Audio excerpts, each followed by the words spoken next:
Hello everybody. In this class, we will be talking about that how we can create function and procedures in Oracle. Oracle के अंदर हम function और procedure कैसे बनाते हैं वो हम इस क्लास के अंदर डिस्कस करेंगे. We will also discuss some examples, actual examples of creating functions as well. तो सबसे पहले तो बात करते हैं कि सिंटेक्स क्या होता है फंक्शन और प्रोसीजर का. तो सबसे पहले हम बात करेंगे प्रोसीजर की कि जो प्रोसीजर है उसका सिंटेक्स क्या होता है. ठीक है, तो जैसे अब क्रिएट टेबल होता है ऐसे ही क्रिएट प्रोसीजर होता है. क्लियर.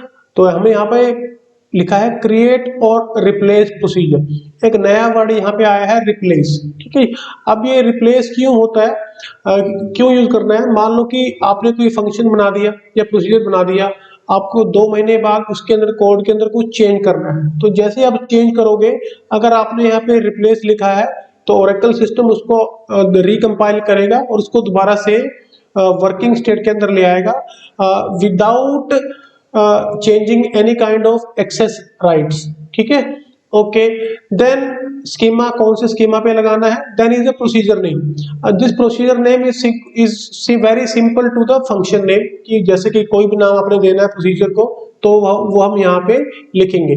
मान लो आप लिखते हो कि क्रिएट और रिप्लेस प्रोसीजर कॉल्ड एडिशन, तो जो प्रोसीजर का नाम जो हो जाएगा that will be addition. Fine. अब बात करते हैं आर्गुमेंट्स की. भैया आर्गुमेंट मतलब ये जो फंक्शन प्रोसीजर है इसके अंदर इनपुट क्या क्या जाएगा और ये आउटपुट में हमें क्या क्या प्रोवाइड करेगा. तो एक है इन का मतलब भी कौन कौन से इनपुट वैल्यू आएंगे मेरे पास. ठीक है, आउट ये बताएगा कि कौन कौन से आउटपुट वैल्यू मेरे पास जाएंगे. एंड इन आउट क्या करता है कि ये इनपुट भी होते हैं और ये आउटपुट भी होते हैं. ठीक है, और इनके साथ ही हमें जो आर्गुमेंट्स हैं इनकी डाटा टाइप भी यहाँ पे बतानी पड़ती है. ठीक है जी, okay. Then is the next is the keyword is and as. आप इज यूज करो या एज यूज करो इसको क्रिएट करने के लिए, थोड़ा सा डिफरेंस होता है दोनों के अंदर. ओके, उसके बाद आता है आपका variable declaration and constant declaration. यहाँ पे आप अपने प्रोसीजर या फंक्शन के वेरिएबल्स और कांस्टेंट जो है डिक्लेयर करते हो, जैसे कि हम सी में करते थे लाइक इंट ए कोमा बी. तो इस तरह के जो भी आपने डिक्लेयर करना है वो आप यहाँ पे डिस्कस कर सकते हो. बट जो वेरिएबल है, जो डाटा टाइप आप यूज करोगे वो वही होनी चाहिए जो ओरेकल सपोर्ट करती है. ठीक है जी, ओरेकल जो भी डाटा टाइप सपोर्ट करती है उसी टाइप के आप वेरिएबल और कांस्टेंट यहाँ पे डिक्लेयर कर सकते हो. उसके बाद बात आता है बिगिन सेक्शन. अब ये वो सेक्शन है जहां पे आप अपना मेन पार्ट लिखोगे फंक्शन का. ठीक है, जो भी आपने फंक्शन से कराना है वो आप यहाँ पे लिखोगे. देन इज एक्सेप्शन वाला पार्ट. अगर कोई एक्सेप्शन, अगर इस पार्ट को रन करने में कोई एरर आता है तो क्या करना है, तो वो हम यहाँ पे डिफाइन करते हैं. This is the exception PL/SQL block and last is the end. ये हो गया खत्म. So this way we can create procedure. तो आप ये देख सकते हो कि जो खास बात है वो तो ये पैरामीटर वाली है कि इन कौन सा है, आउट कौन सा है, एंड इन आउट. अब using in out you can create multiple variables. आप 3 या 4 5 जितने भी देने हैं उतने दे सकते हो. तो जितने भी आप दोगे वो सारे के सारे आपकी एक तरह से रिटर्न वैल्यू बन जाती है. It is kind of return value. So using procedure you can return actually multiple values.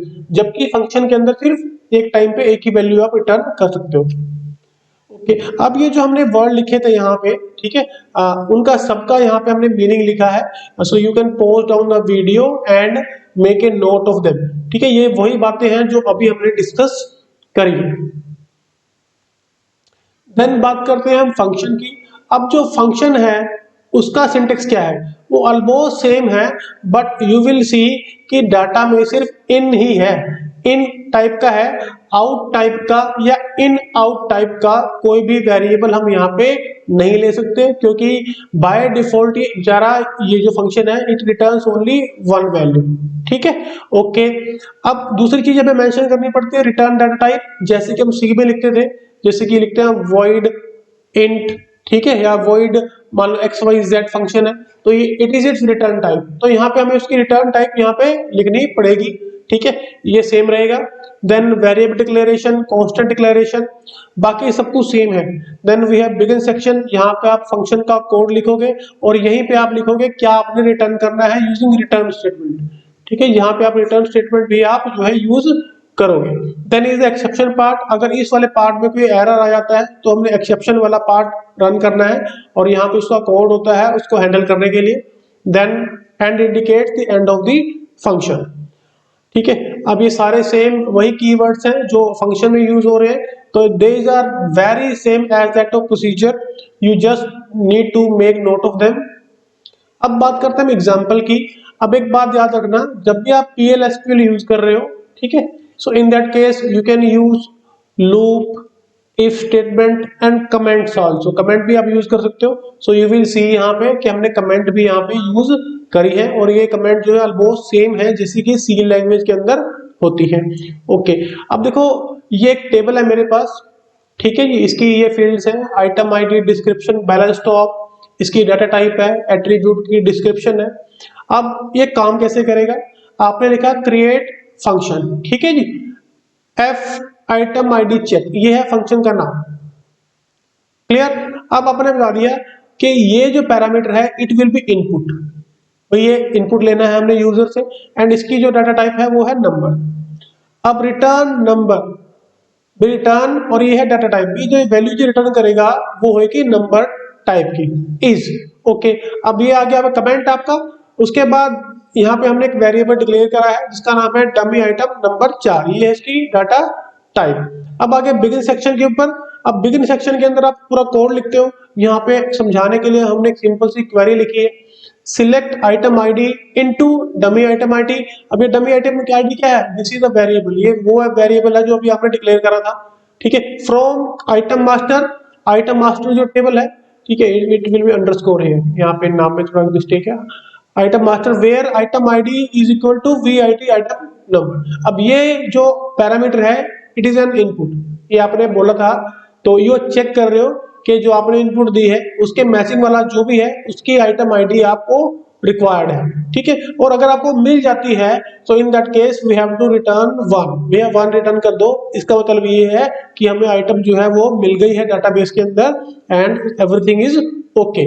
अगर कोई एरर आता है तो हमने क्या करना है, लाइक एक एक्सेप्शन है, when no data found, अगर कोई भी डाटा यहाँ पे कुछ भी मैच ना हो तो ये वाली एक्सेप्शन जो है मेरी हम रन कर सकते हैं, ठीक है। देन रिटर्न 0, तो यहाँ पे वो 0 को रिटर्न करेगा, एट इट इंडिकेट्स दैट हमें कुछ भी सर्च के अंदर वो नहीं मिला है, ठीक है जी। So this will be executed when nothing will be found. So this is how an function is created. Similarly you can create procedure and you can compile them, ठीक है।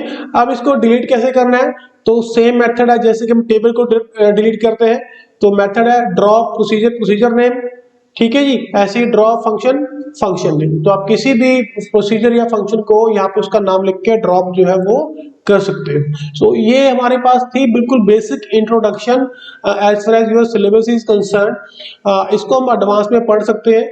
लाइक हमारे पास कंसेप्ट आता है फंक्शन ओवरलोडिंग का, ठीक है। आप functions को ओवरलोड भी कर सकते हो, प्रोसीजर को भी ओवरलोड कर सकते हो, and number of thing are there which can be performed using procedure and function, और ये काफी कम्प्लेक्स काम को हमारे लिए परफॉर्म कर सकते हैं।